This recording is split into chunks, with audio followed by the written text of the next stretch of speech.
There are moments in life when the gentlest souls reveal something most people never see coming. You know those individuals who always understand, who listen without judgment, who absorb every emotional storm around them with endless patience. These are the empaths. But what happens when they reach their breaking point? What occurs when someone who has given everything finally decides to give nothing at all? The transformation is not gradual. It's sudden, complete, and absolutely devastating to those who took their kindness for granted. One day, the empath who answered every call, who solved every problem, who carried everyone's burdens, simply stops. They don't argue. They don't explain. They just become unreachable. And that silence, that withdrawal, creates a ripple effect that changes everything around them. You might think this sounds dramatic, but it's rooted in profound psychological truth. Carl Jung understood that every human psyche operates on energy. And when that energy is constantly drained without replenishment, something must break. For empaths, this breaking point isn't destruction, it's evolution. It's the moment they stop being everyone's emotional dumping ground and start becoming masters of their own psychological space. People fear the empath's transformation because it forces them to confront an uncomfortable reality. They realize how much they relied on someone's endless availability, how much they took advantage of boundless compassion. When the empath withdraws, those around them are left facing their own emotional inadequacies without a safety net. The danger isn't in what the evolved empath will do to you. The danger is in what they will no longer do for you. They won't absorb your anxiety. They won't fix your problems. They won't be your emotional therapist. They won't sacrifice their peace for your chaos.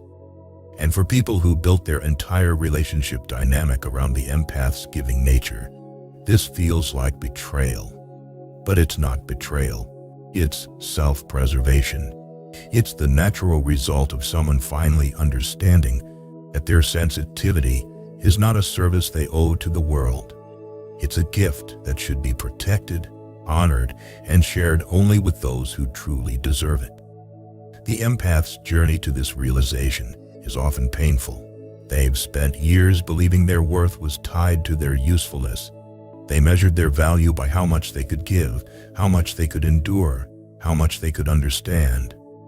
This conditioning runs deep, often starting in childhood, where they learned that love was conditional on their ability to be helpful, understanding, and available. Jung called this the persona, the mask we wear to gain acceptance. For empaths, this mask becomes especially heavy because it requires them to constantly prioritize others' emotional needs over their own. They become so skilled at reading and responding to external emotions that they lose touch with their own inner landscape. Every time an empath absorbs someone else's emotional chaos, they're engaging in what Jung termed psychic inflation. They take on emotions and energies that don't belong to them, carrying burdens that were never theirs to bear. Over time, this creates an enormous psychological pressure. The unconscious mind, filled with unprocessed emotions from countless interactions, begins to demand release. This is where the transformation begins. Jung spoke of enantiodromia, the tendency for things to swing to their opposite extreme when pushed too far. The empath who once said yes to everything begins saying no to almost everything. The person who was always available becomes selectively unreachable. The one who absorbed everyone's pain starts protecting their own peace with fierce determination.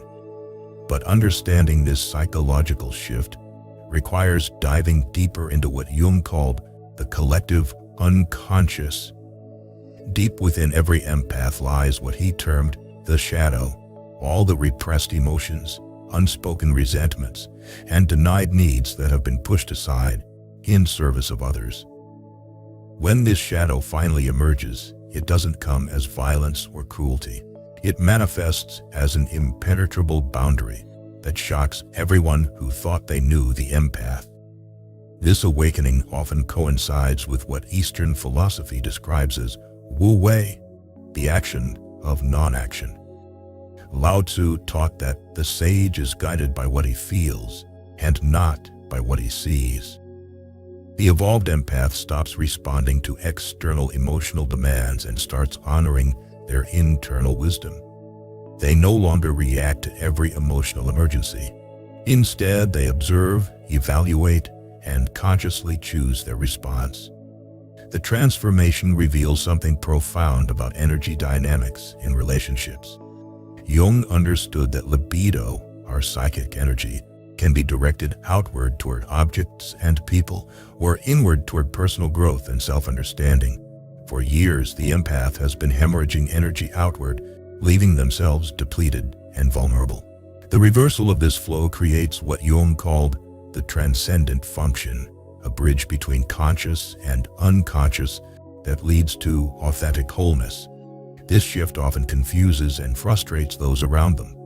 Friends and family members who grew accustomed to the empath's endless availability suddenly find themselves dealing with boundaries they never encountered before. They're forced to handle their own emotional regulation without their usual support system. The comfortable dynamic of emotional dependency crumbles, revealing the true nature of many relationships. The evolved empath learns something powerful about human nature during this transition. They discover that many of their relationships were transactional rather than genuine. People valued them for what they provided, not for who they were. When the providing stops, so does the relationship. This realization, while painful, is ultimately liberating because it clears the way for authentic connections based on mutual respect rather than one-sided giving. Lao Tzu taught that he who knows others is wise, but he who knows himself has insight. The empath's transformation is fundamentally about developing this self-knowledge. They begin to distinguish between their own emotions and the emotions they've absorbed from others. They learn to recognize when someone is trying to make their problem the empath's responsibility. This process requires what Jung called individuation, the psychological process of integrating the conscious and unconscious parts of the mind to achieve wholeness. The empath must separate their authentic self from the roles they've played for others. They must learn to say no without guilt, to set boundaries without explanation, to prioritize their own emotional well-being without apology. The transformation isn't about becoming cold or uncaring, it's about becoming conscious. The evolved empath still feels deeply, but they choose carefully where to direct that emotional energy. They still offer support, but only to those who appreciate and reciprocate it. They still listen, but they no longer allow themselves to become emotional dumping grounds. This selectivity makes them appear dangerous to those who benefited from their previous availability.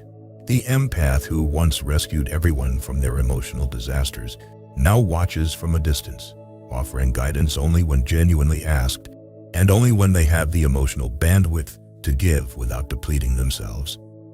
The silence of an evolved empath speaks volumes. It's not the silence of withdrawal or depression. It's the silence of someone who has learned that not every emotional crisis requires their intervention. It's the silence of someone who understands that people must face their own shadows to grow.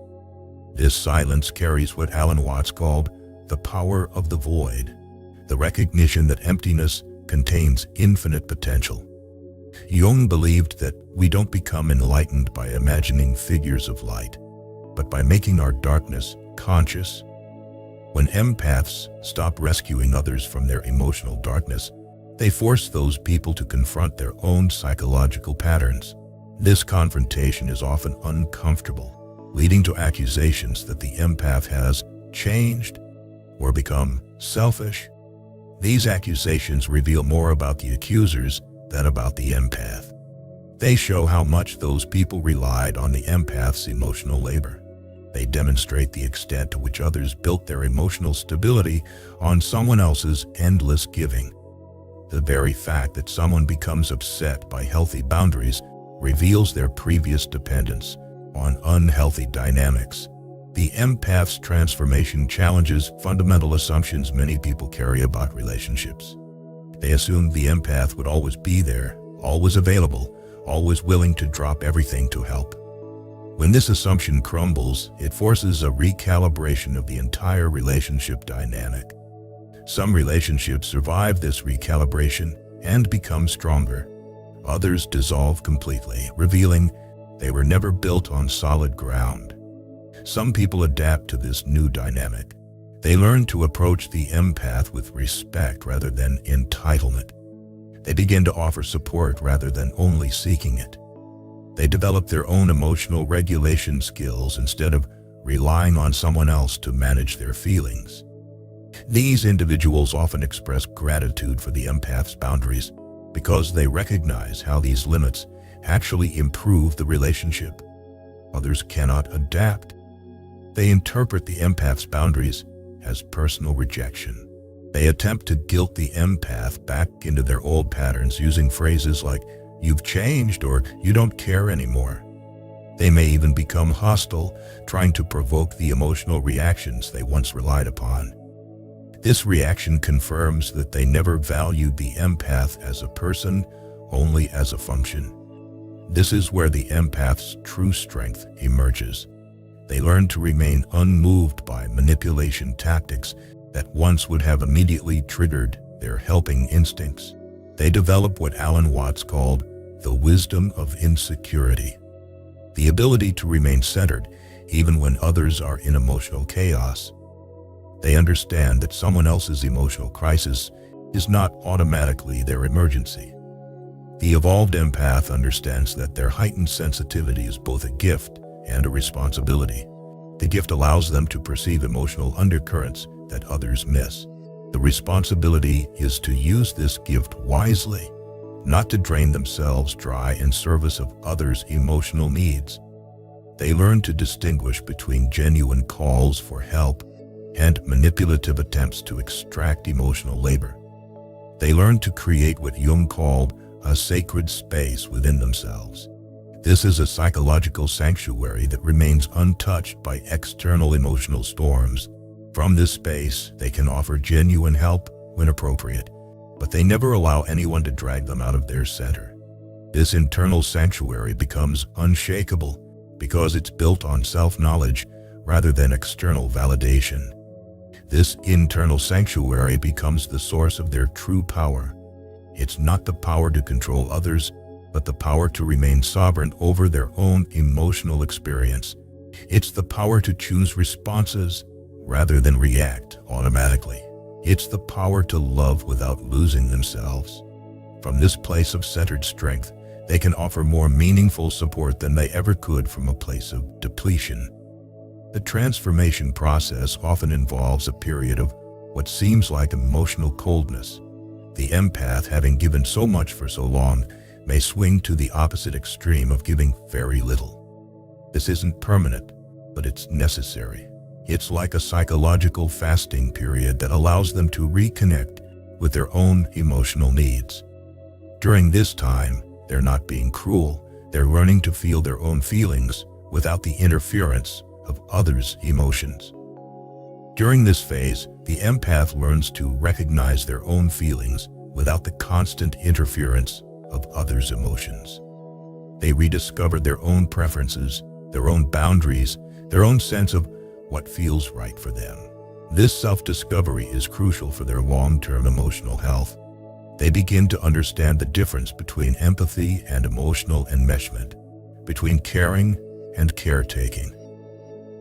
As they emerge from this introspective period, evolved empaths become more effective helpers than they ever were before. Because they're no longer operating from a place of emotional depletion, they can offer clearer guidance. Because they've learned to protect their own peace, they can be truly present for others without absorbing their chaos. Their help becomes more valuable because it comes from wisdom rather than compulsion. The key difference is intentionality. The old empath helped compulsively, driven by internal pressure to fix and rescue. The evolved empath helps consciously, choosing when and how to offer support based on wisdom rather than emotional reactivity. They understand that truly helping someone sometimes means allowing them to struggle, rather than immediately rushing in to solve their problems. This evolution makes them dangerous, because they can no longer be manipulated through guilt, obligation, or emotional drama. They see through these tactics immediately. They understand that true emergency situations are rare, and most of what people present as urgent emotional crises are actually patterns they've created through poor boundaries. Their ability to remain calm in the face of emotional storms can be unsettling to those who are used to creating chaos to get attention. The evolved empath's refusal to participate in these patterns forces everyone around them to either grow or move on. There's no middle ground of comfortable dysfunction. This binary choice creates discomfort for those who prefer the old dynamic where they could continue their emotional patterns without consequences. The empath's new boundaries serve as a mirror, reflecting back the health or dysfunction of every relationship. Lao Tzu said that, "He who does not fight, no one in the world can fight with him." The evolved empath embodies this principle. They don't engage in emotional battles. They don't try to convince anyone of anything. They simply maintain their boundaries and let others adjust or leave. This non-resistance is incredibly powerful because it removes the empath from the drama triangle of victim, rescuer, and persecutor. This non-resistance is perhaps the most powerful aspect of their transformation. By refusing to engage in drama, they create a vacuum that forces others to look at their own behavior. By not explaining or justifying their boundaries, they communicate that these boundaries are non-negotiable. Their silence speaks louder than any argument ever could. The empath's journey teaches profound lessons about the nature of human relationships. It reveals how much of what we call love is actually neediness. It shows how many connections are based on function rather than genuine affection. It demonstrates that true intimacy requires two whole people, not one person trying to fill the emptiness of another. Real love doesn't require someone to sacrifice themselves for the relationship to work. For those who remain in relationship with an evolved empath, the benefits are enormous. They gain access to someone who can offer genuine support without losing themselves in the process. They learn to develop their own emotional strength through the empath's example. They experience what healthy boundaries look like in practice. These relationships become deeper and more authentic because they're based on choice rather than dependency. The transformation also teaches empaths about their own worth. They learn that their value isn't determined by their usefulness to others. They discover that people who truly care about them will respect their boundaries rather than trying to violate them. They realize that quality relationships require much less energy than toxic ones because they're built on mutual respect rather than one-sided giving. This self-worth becomes unshakable because it's based on self-knowledge rather than external validation. The evolved empath no longer needs others to confirm their value. They know who they are and what they offer, and they're selective about sharing these gifts. They understand that their sensitivity is a treasure to be guarded, not a resource to be exploited. The process of evolution never truly ends. Empaths continue to refine their boundaries, to deepen their self-understanding, to become more skillful in their interactions. But once they've undergone this fundamental transformation, they never return to their old patterns of self-sacrifice and emotional martyrdom. They've tasted the freedom that comes with self-sovereignty and refuse to give it up. They become examples of what's possible when sensitive people learn to honor their sensitivity rather than exploit it for others' benefit. They show that strength and gentleness can coexist. They demonstrate that saying no can be an act of love, both for themselves and for others who need to learn independence. Their very existence challenges the cultural myth that good people must be endlessly available. The world needs evolved empaths, Society benefits when sensitive people learn to use their gifts wisely rather than burning themselves out in service of everyone else's emotional needs. These individuals become beacons of authentic emotional intelligence, showing others how to feel deeply without drowning in those feelings. They model what healthy relationships look like when both people maintain their individual wholeness. Their transformation serves as a reminder that boundaries aren't walls designed to keep people out. They're gates designed to let the right people in while protecting the sacred space within. When empaths learn this distinction, they become not just survivors of their sensitivity, but masters of it. They transform their greatest vulnerability into their greatest strength. The danger they represent isn't destructive, it's constructive. They destroy illusions, false relationships, and unhealthy patterns. In their place, they build authentic connections, clear communication, and mutual respect. They show others what it looks like to be fully human without being completely available. Their presence alone challenges others to examine their own relationship patterns and grow. This is why empaths become dangerous when they've had enough, not because they seek to harm, but because they refuse to be harmed. Not because they withhold love, but because they love themselves enough to be selective. Not because they've become cold, but because they've learned the difference between warmth and self-immolation. They've discovered that protecting their peace isn't selfish, it's necessary. Your sensitivity was never meant to be a burden you carry for others. It was meant to be a gift you share with wisdom. When you finally understand this distinction, everything changes. You become not less than who you were, but more than you ever imagined possible. The journey from endless giving to conscious choosing is perhaps the most important transformation an empath can make. It's the difference between being a victim of your sensitivity and being empowered by it.